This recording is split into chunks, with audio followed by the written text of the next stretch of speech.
Hello, everyone. This is a bad signal that we're getting there from Titan Ridge, the erupting underwater volcano. Things are escalating right now. Something happened just right now. And I told you in my last video, we have to watch out for signs of escalation. And this is a clear escalation. Actually, now we have two signs of clear escalation. We're moving towards Tonga disaster, question mark, because that's what we said this thing can do, and hopefully won't, because we said we hope things will die down, but they're not. Magnitude 5.7 just happened. Look at the earthquake. Look at that earthquake. That is exactly in the same spot like the other earthquakes, like the 5.4. Now USGS has it at 5.1. And the other one, I'll show you the earthquakes in the last 7 days, guys. And this is not the only thing that has escalated. And that's why I'm saying, are we getting closer to a shizzies hitting the fizzy situation? Maybe, guys, really, this is a potential probable maybe, because let's not forget tsunami warning. We all remember Tonga, the Tonga eruption. So we also have the reports even before this earthquake. One thing was escalating, and that is the ash emission. We know this thing is erupting. I showed you the images. I will show you new images that will blow your mind. Absolutely crazy. And it's crazy that fishermen are getting close to this thing to give us videos and pictures, because this thing is long. It's a very wide area. We've also have the evidence, pumice, the ash clouds. And we know it's getting close to the surface because there is magma coming out from that underwater volcano. And that is adding up layer after layer, building a cone there underneath that is reaching the surface. And we have the risk, if that cone collapses or part of the cone collapses, it displaces the seawater. And we all know, if magma mixes with seawater close to the surface, that can be explosive. And all that is tsunami territory. We have more vents, more ash, and discoloration of the seawater. So these are all signs already that the eruption was getting closer to the air, I have to say.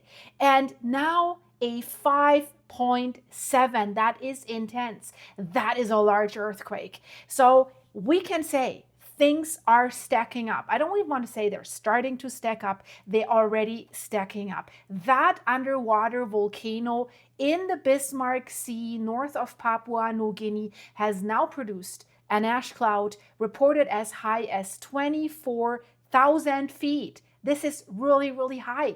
7,300 meters.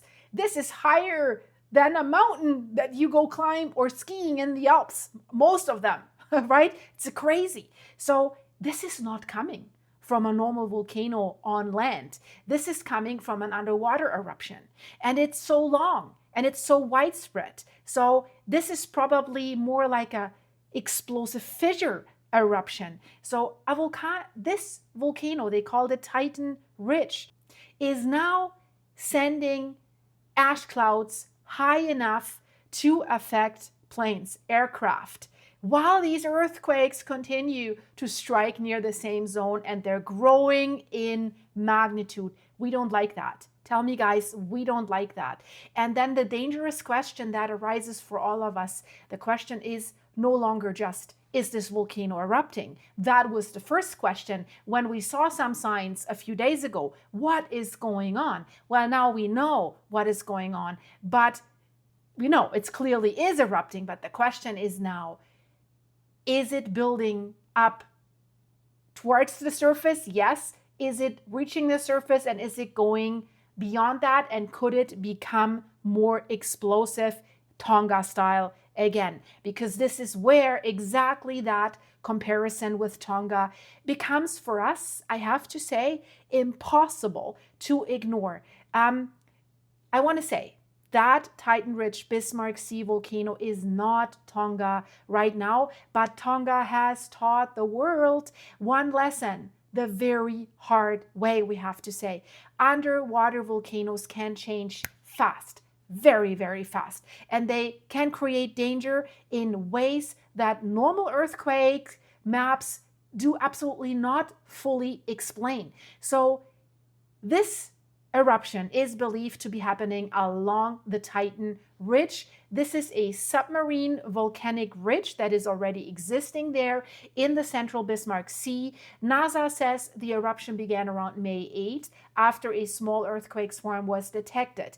Then, of course, we started seeing it on the satellites. Steam-rich plumes, disturbed water, green discoloration, the floating pumice, these beige volcanic stones, and thermal signals coming from the ocean surface. So that alone already, guys, was a major warning, and that's why I've already made videos about this. But now the eruption has reached a new level.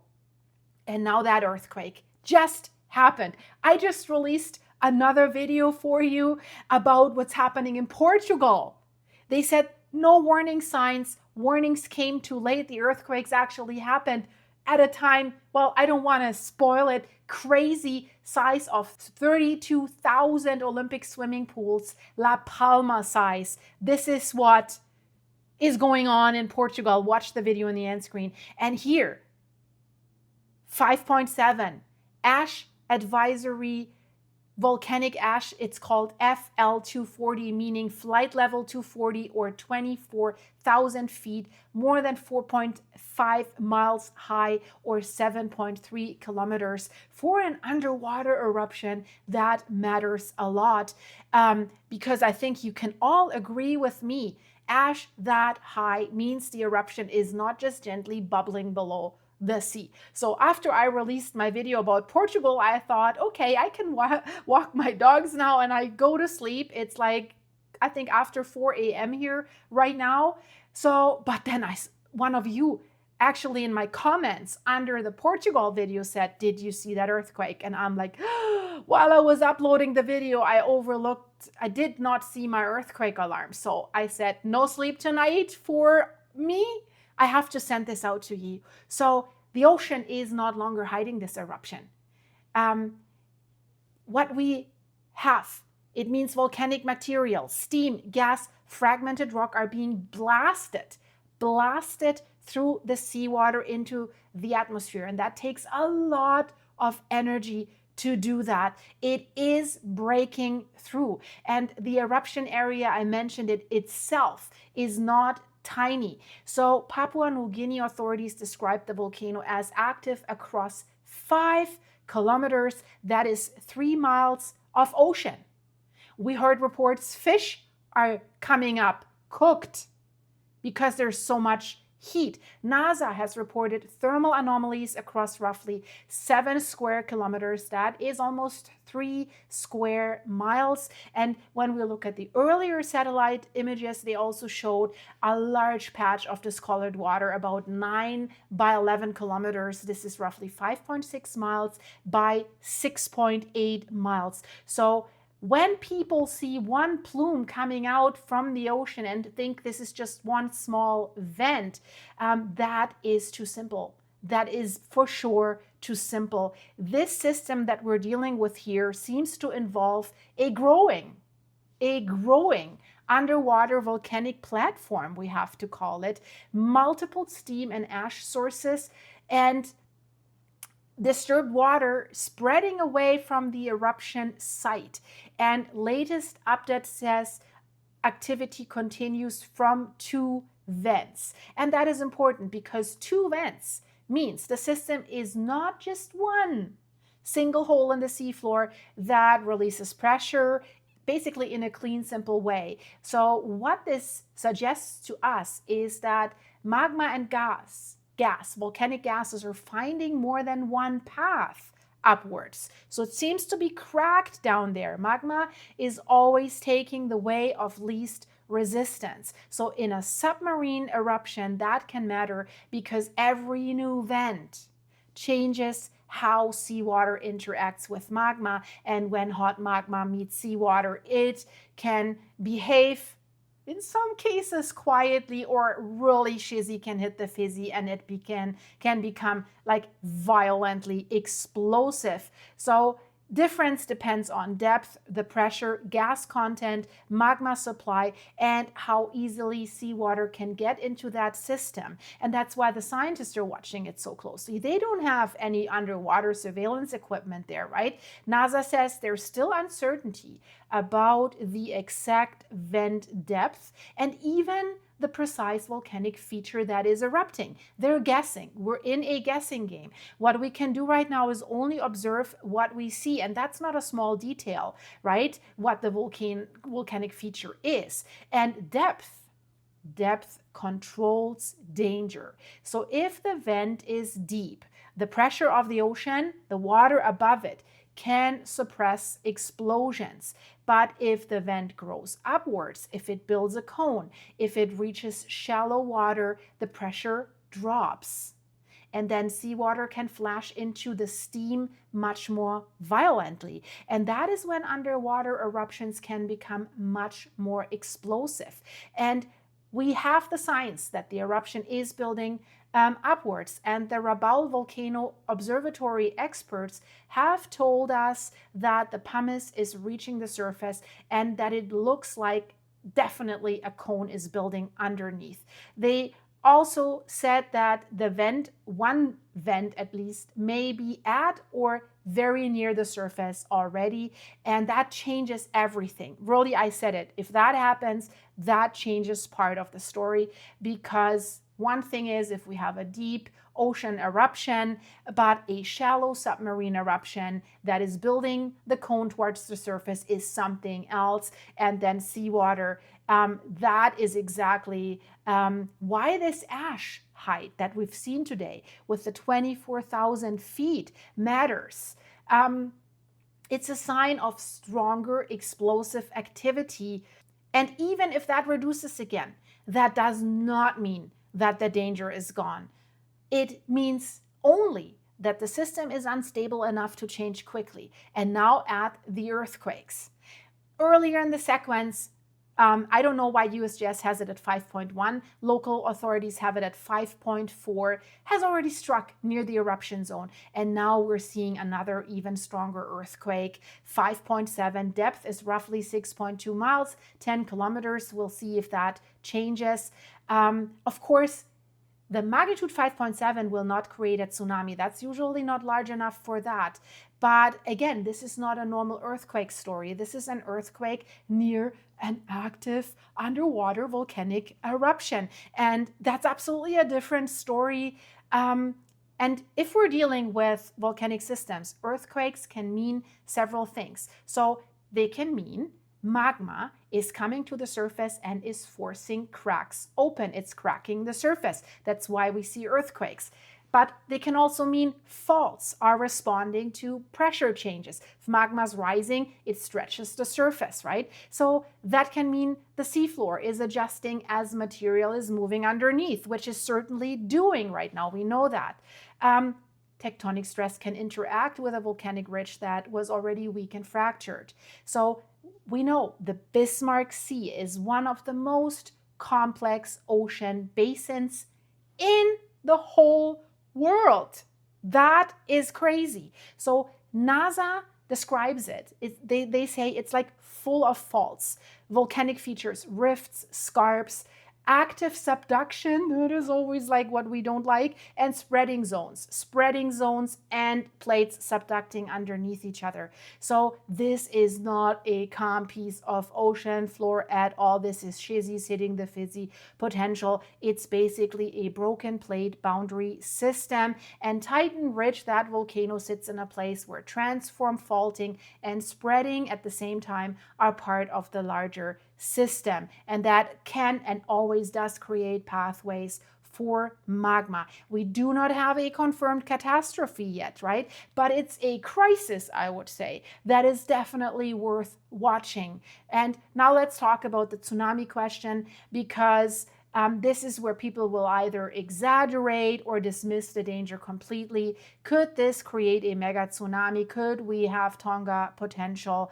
Of course, we do not have any official confirmation of a mega tsunami right now.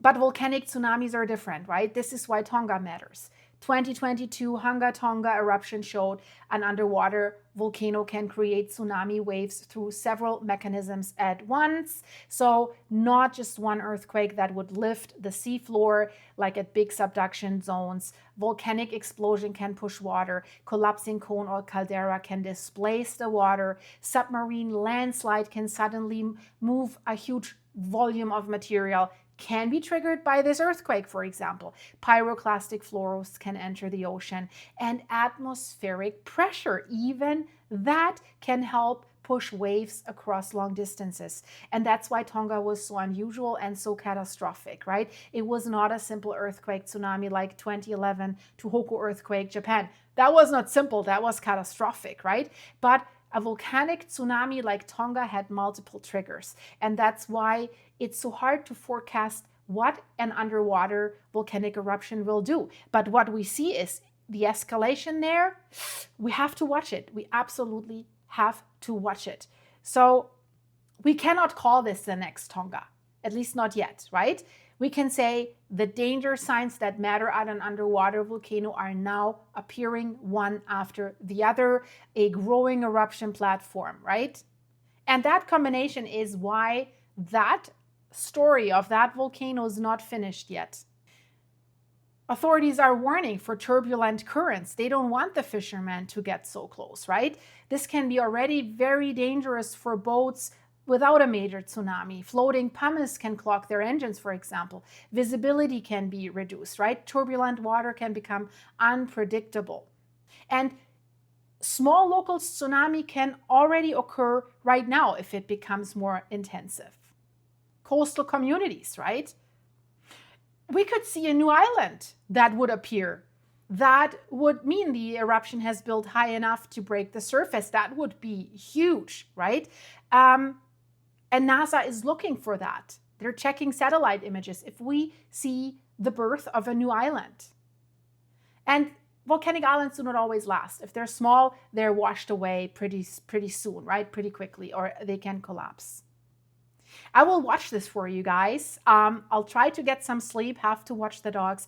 Watch my latest video here. What's going on in Portugal, what the scientists just released is kind of crazy how big and what the magma did without anybody feeling it or noticing it. And that's why the conclusion is warning signs came too late. And we can transfer this to other volcanoes when they're saying warning signs can come too late. Hint, hint, hint, campi flegré, hashtag shizzy's hitting the fizzy. We just had a major earthquake there for the volcano, 4.4, one of the biggest earthquakes in the last 40 years, and it was shaking strongly and long and loud.